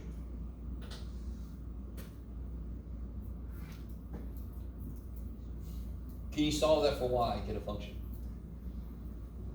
No, you get plus or minus. So let's just attack this directly. So I want to know the derivative of this. I want to know dy dx. And then I'm going to give us a point. I want to know it at a certain point. So I'll start us off. Derivative of x squared is 2x. There we go. I did my part. Now, what's the derivative of something squared? 2y. Good. The inside is y, so I have to multiply by y prime. So why didn't I do it here? I did. Times x prime is 1. Yeah. What's the derivative of 16? 0. Good. So this one's a little bit nicer because I literally only have one y prime, right? So subtract this over. And then divide by 2y. That's an interesting looking derivative.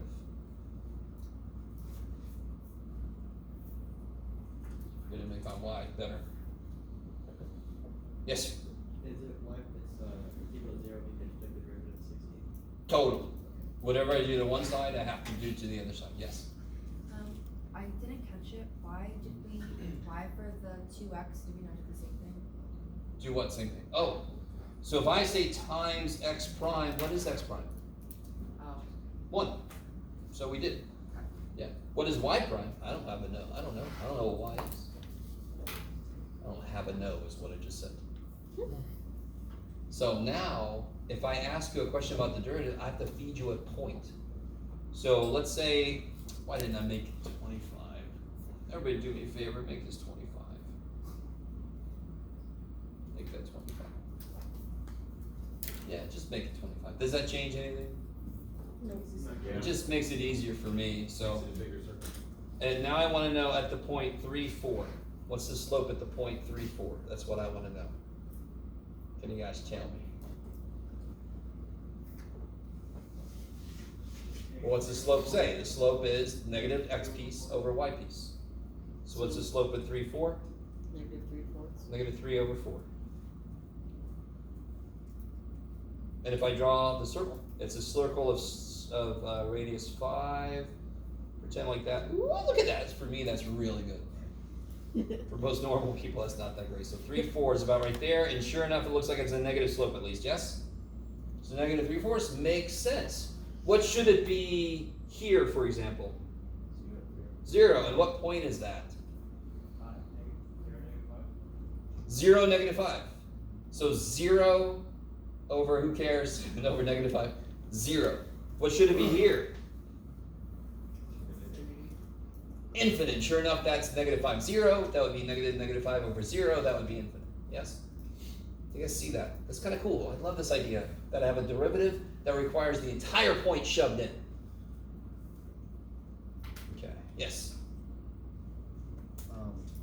With the, isn't it going from infinity and negative infinity? What do you mean? Where? Sorry. Like, isn't the limit infinity and negative infinity? Isn't, do it again. Where? Here? Yeah. So this would be the point negative 5, 0, right? So it'd be negative 5 over 0. Yeah. Yep. Yes? Did you make up the point? Which one? This one? Yeah. Oh, I'm sorry. Do you guys see why I made this 25? Yeah. Because now it's 3, 4, 5. 16 wouldn't have given me such nice numbers. I would have had to figure out So radicals. this thing gave you a more radius. It's totally true, but these would have been harder to come up with. Y'all know 3, 4, 5 triangle, yes? Oh, yeah. Oh, yeah. That's why I made that 25, because then I know 3, 4 works. If it's 16, yeah.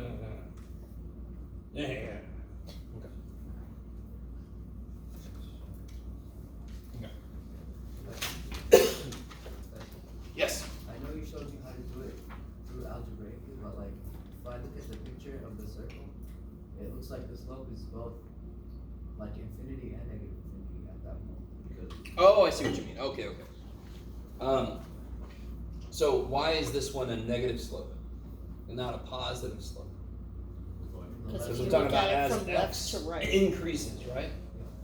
So what's weird about this one is, as x increases, isn't it getting less positive?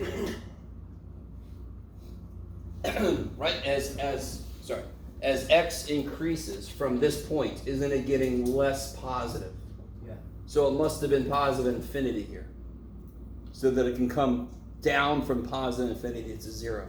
But also when Isn't this a positive slope here? Yeah.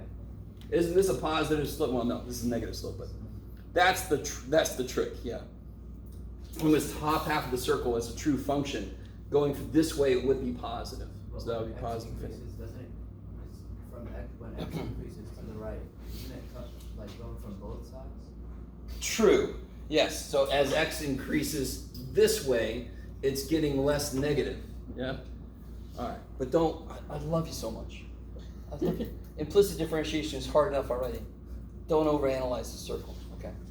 All right, but this is definitely an infinite slope.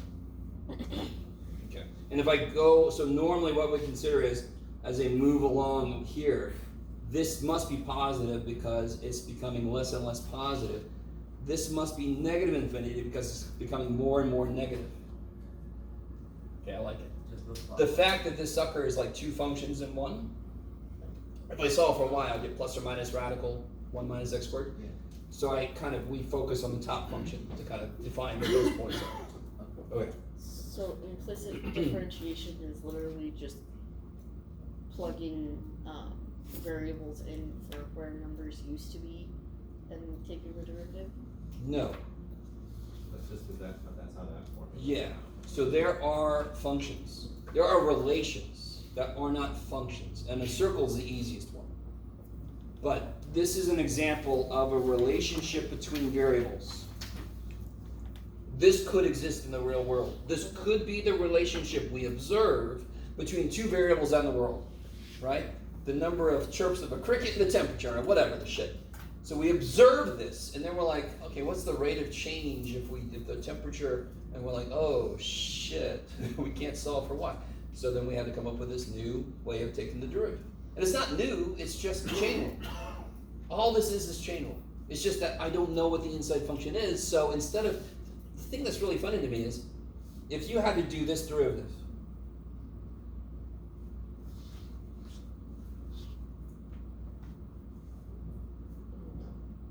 all right, how do you guys feel about that?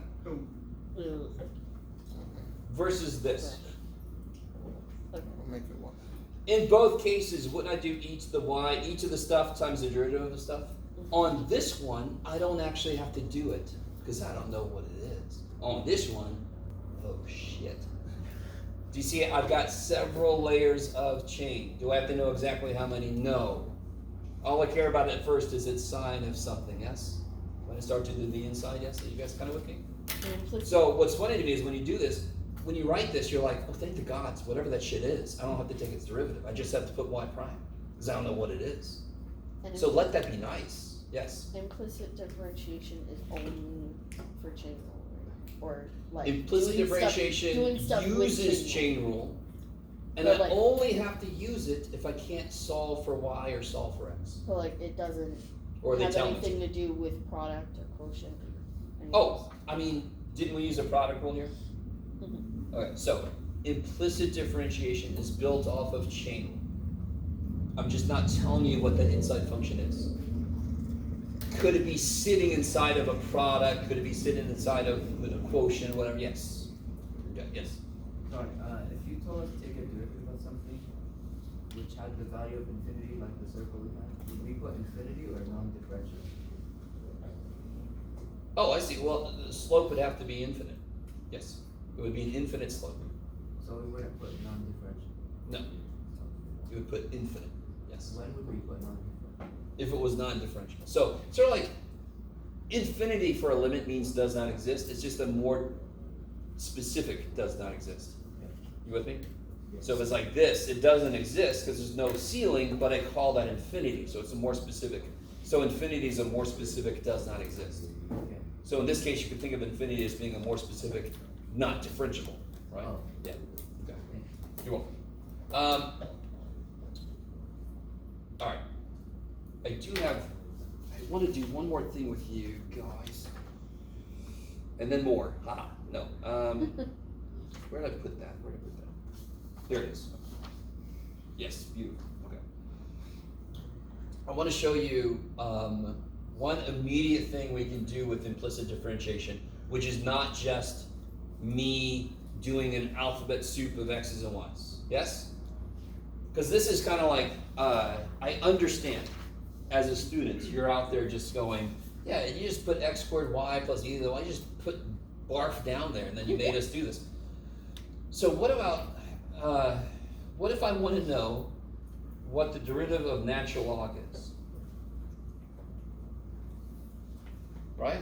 That's not that freaky of a function. It's directly related to some other functions we've talked about. So we should be able to get its derivative. Do you want to do limit definition of the derivative? No. Can you imagine that? Natural log of x plus h minus natural log of x over here. I don't know what to do with that shit. You I could can't do anything with that shit. chain rule. Correct? No, because the inside's x. You could just make it each of y. Yes, good. So I can bring y back. Can I rewrite this as an exponential form? E to the y equals x. Can I take a derivative of this? Alright, let me be more specific, because we're about to get into a section where this is going to be very important.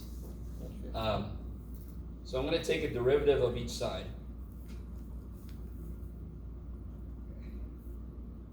So don't forget, d by dx of something is the same thing as something prime. They're the same exact thing. This is just slightly better notation, to be honest, because I'm telling everybody what I'm considering the variable to be. We're coming up on a section where that's going to be very important. Okay. So I'll do this side. The derivative of x. And look, if I write d by dx of x, do you see how it's dx over dx, which is 1? Yeah, so I know the derivative of x is 1, but this kind of like really shows it to me. How do I do the derivative of e to the y? E to the y times. Good. E to the y times dy dx. Is that cool?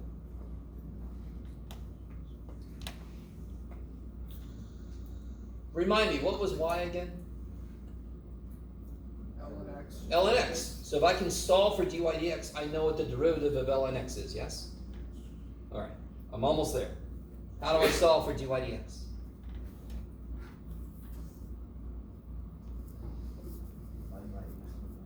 Divide by e to the y. I love it.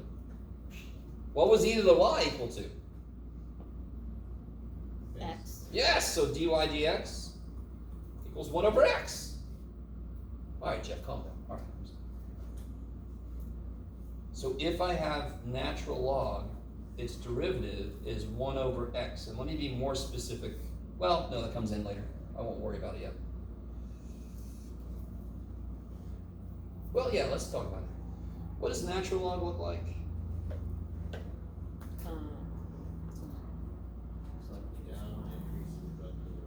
Like that, yes? What does 1 over x look like? Does anyone know? It's the most basic hyperbola. It's like you have the lines and this and then, Yes? What's this guy's domain? Natural log's domain, 0 to infinity, yeah? What's this guy's domain? Everything except, 0. see how they don't match the domains? So watch this. If I do this, this is the same. Because now the natural log of the absolute value of x is just a mirror image of that dude on that side also. So now their domains match. Okay, that'll become important later. So the derivative of ln x is 1 over x. If I put absolute values on that, it's the same exact derivative. Because now it actually matches better. When we start doing derivatives in reverse, that's going to become very important to remember. So just want to make a point out of it right now. Let me see if you guys, if I took the derivative of something and got x squared, where did that come from? So x to the third power, yes? If I took the derivative of something and got x to the negative 2, where would that have come from? Something x to the negative 1. If I took the derivative of something and got x to the negative 1, before today we have no idea where it came from. Because it didn't come from x to the 0, because that's 1, yes? So now I have a bridge. X to the negative 1 would have come from natural log of x. Natural log of x is the bridge between freaking negative powers and the other side. It's a little weird. So now you want to add this to your ever-growing list of derivative rules that you know. So what does the derivative of ln of stuff do? It just makes it 1 over stuff. That's kind of nice. So what is the derivative of natural log of x squared plus 3? 1 over x squared plus 1. That's a good start. Why is this going to involve more than that? What rule comes into play? Chain. Chain rule. So you're right. Derivative of ln of stuff is 1 over stuff times derivative of stuff, which is 2x. And then I can just put it on top.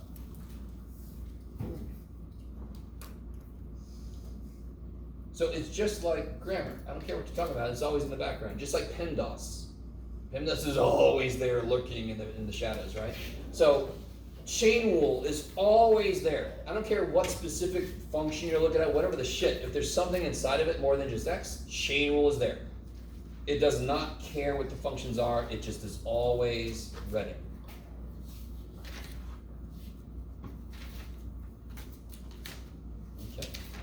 push my luck, I'm gonna do one more thing. Can you guys remind me, anybody remember what the derivative of tangent, we just did that earlier today, right? Secant squared. Secant squared. What if I want to know the derivative of arctangent or inverse tangent? Oh, I think I just leaned against this thing. Don't read it, it's the end times. Negative cosecant. Well, I love that reaction. Oh well, that's the way things are. Here, I'll give this a blue light. The lights have gone on strike. Okay, that's better. All right. Interrogation mode. Based spotlights come on. Based on what we just did for natural log, right? Can you guys imagine something you could do? make How do you kill inverse tangent? tangent. With fire. No. With tangent. Tangent. Yeah, if I take the tangent of both sides, I get tan E equals x. Now I can apply what kind of differentiation? Implicit differentiation. So what's the derivative of tangent stuff? Secant squared stuff times One. y prime, derivative of stuff, of course, right? And I'll do this side. I helped.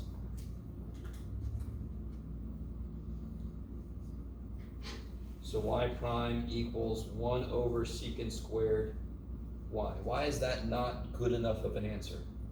Because we don't know. Because what did I have at the beginning? Y is a function Because of, y is I had y is a function of inverse. x. So I better have y prime as a function of x also. Anybody have any clue how to get x back? Just, What do I know? Don't I know tangent y is x? yeah. You ready? Here's the best way to do this. You ready? If I know tangent of y is x, where's x? Isn't this x over 1, by the way? Is that cool? Yeah. Where's x? Uh, Good. And where's 1? What's 1? Hypotenuse. This side. Okay. Yeah, you guys can all do SOHCAHTOA. SOHCAHTOA sucks, by the way, but that's okay. You can do SOHCAHTOA. And to figure out secant, what side do I need to know? The Hypotenuse, in which case it would be x squared plus 1. Yes? So what is secant? Isn't secant cosine? I know it's squared, but let's figure out what it is first. Can I make this, let's first do this. What's 1 over secant squared? Cosine squared. From my picture, what's cosine of y? 1 over this, yes? that. And what's 1 over that squared? 1 over x squared. plus And that is the derivative of the inverse tangent. Which I don't know if that's better or worse than what you had in mind. I don't know if anybody even thought what the inverse tangent derivative was going to be. Do you understand it should have been kind of gross? Inverse frickin' tangent's derivative? This is relatively not that bad. It's a square root, right? No, because the square killed it. Square root, it dies, yes? Square root of x squared plus 1. Squared, Yeah. square root goes away. I just had trouble. Oh, I'm sorry, yeah, so do I. I don't know what I wrote. Yeah, x squared goes away.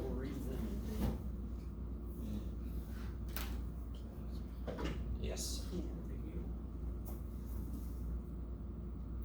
So, implicit differentiation is a tool for us to investigate other functions that I can write in terms of functions I know. Inverse tangent, I don't know. Tangent, I know that. Implicit says, I got it. Right? So we can start to investigate all of the inverse trig functions. Thank you, Jeff. I was wondering. Yes? So is that just the rule for any? That is the rule for inverse tangent. Its derivative is 1 over x squared plus 1. That's crazy. If you really think about it, that's better than you should think it would have been. Inverse freaking tangent. Okay. All right, that's enough. That's plenty. Don't forget what I say about Monday. Quiz. Yay. Thank you, man. All right. If you don't know this yet, you want more grades. Quiz time. You want more grades. I had a class where the only grade was the oral final exam. That was fun. A friend of mine had a nervous breakdown. In the room next to me. It was awesome. Is that homework? Yes.